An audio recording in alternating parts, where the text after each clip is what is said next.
Hello, and welcome back to 5 Minutes of Postgres. My name is Lucas, and today we're going to talk about a change in the upcoming Postgres 19 release that will lower timing overhead for explain analyze.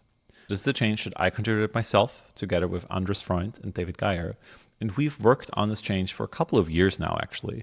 But in this release, we basically sat down and we really figured out all the little details that make this work.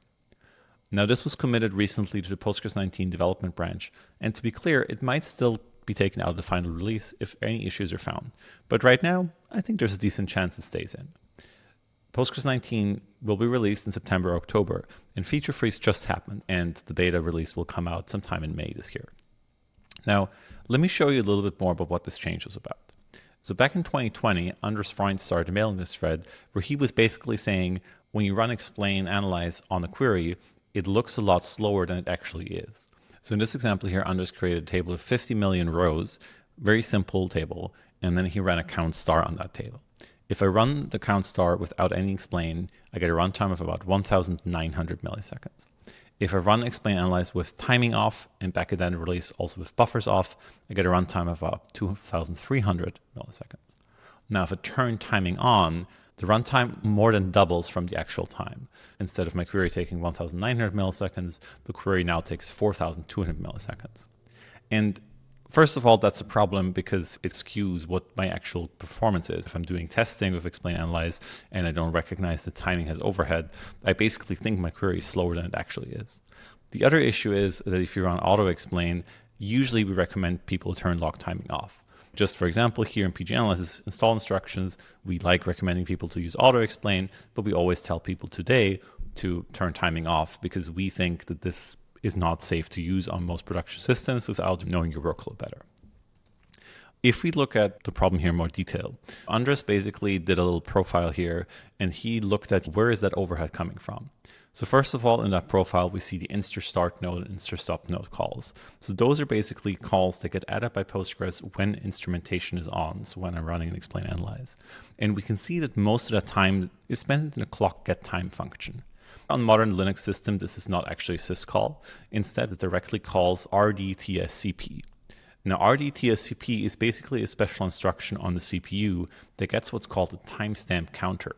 And think of the timestamp counter as a value that keeps going up that basically counts cycles, but it counts cycles in a way that isn't influenced by power level changes or other issues that might cause it to be skewed. So it's actually pretty reliable. Now, the problem is that what RDTSC does is it waits until all prior instructions have finished. When we say instructions, we mean CPU instructions. And so basically what happens is that the timing itself is not just getting the time, but it's also blocking other activity from occurring. It's blocking the CPU from basically running things in parallel effectively. Now, there is a different instruction called RDTSC without the P. And this instruction basically does not have this blocking of other concurrent instructions. And so when you have this in a picture, then it actually drastically lowers the performance overhead of the timing.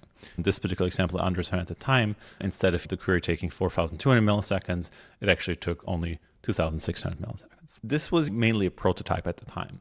So a lot of the complexities and part of the reason why this took so long to get implemented is because we needed to make sure that this worked in all kinds of different systems that Postgres gets used on. One of the things that we ended up adding based on discussions on the mailing lists is a new setting to control whether this gets used or not.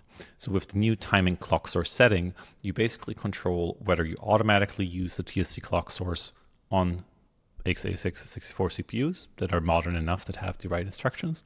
You can force the old way of using a system clock, or you can explicitly set the TSC clock source. Now in Postgres, we're now basically splitting into two different use cases. So for things like explain analyze, where we don't necessarily care about a very short, exactly precise measurement, like it's more about the cumulative time that gets taken, we use the RDTSC instruction, versus in other cases where we care about the higher precision and it's still a short runtime, we do use the RDTSCP instruction, which is higher overhead. Now there's a lot of supporting code to make this work in different environments. If you're interested in how that works, look at the instertime.c file. I want to show you an actual example of how this improvement now looks like in the 19 branch. So here I have an SSH client because my machine right now actually is a MacBook, and this initial release will only be focused on getting the fast timing in for x86 64. ARM has a similar instruction, but there's some outstanding issues for ARM machines. So right now I'm connected here via SSH to a different machine. This machine sits right next to me. It's this little framework desktop here, but that one is an x86 machine. And so now what I can do here is I have my Postgres branch already built. I'm first going to run the pgtest timing utility. It basically measures that overhead of timing. Now here we get three different measurements. We get the built-in clock source called clock@time. That took 18 nanoseconds to get a time measurement. Now we're checking with RDTSC, which again blocks out of order instructions. That one takes 16.9 nanoseconds. And then if we're running with RDTSC, it takes 11.6 nanoseconds. So clearly RDTSC has less overhead here, getting 50% benefit in this test timing program. I also see which frequency gets used, and then I also see whether that new clock source will be used by default. If I don't want to use it, I would have to set timing clock source to system explicitly. The only reason why that would make sense, by the way, is if for some reason your TSC is emulated in a certain way so the timing measurements are not stable, and then timing clock source system might provide you those stable measurements. Now, I can run a PCSQL client, show you the actual example. I already have that table that Andres created as an example here as well. First of all, I'll turn on /timing. This is on the PCSQL side, just gives me the runtime. Now I'm doing a select count star. This is a more modern machine, so this takes same 50 million rows, just goes a little faster. So I have about 260, 270 milliseconds of runtime here. If I run with explain, analyze, timing off, buffers off, let's start with that. I'm not doing a lot of extra work really. I'm just counting how many rows got returned. So that's pretty simple.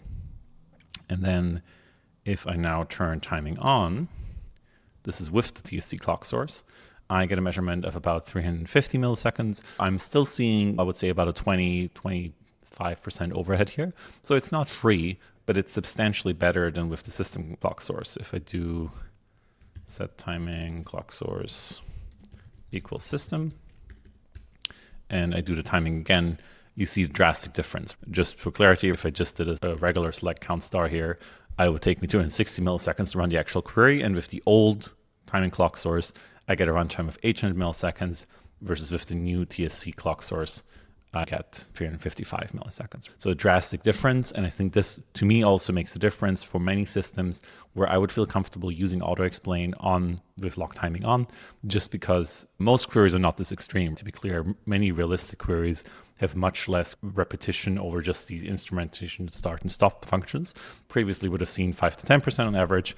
Now you'll probably see 2 to 3% on average, which for many systems is a good trade-off to have the full instrumentation data available in auto-explain. There's many other new features that are coming up. Here's some more about that in upcoming episodes. Thank you so much for listening. This was 5 Minutes of Postgres. Subscribe to our YouTube channel to hear about the next episode, and talk to you next time.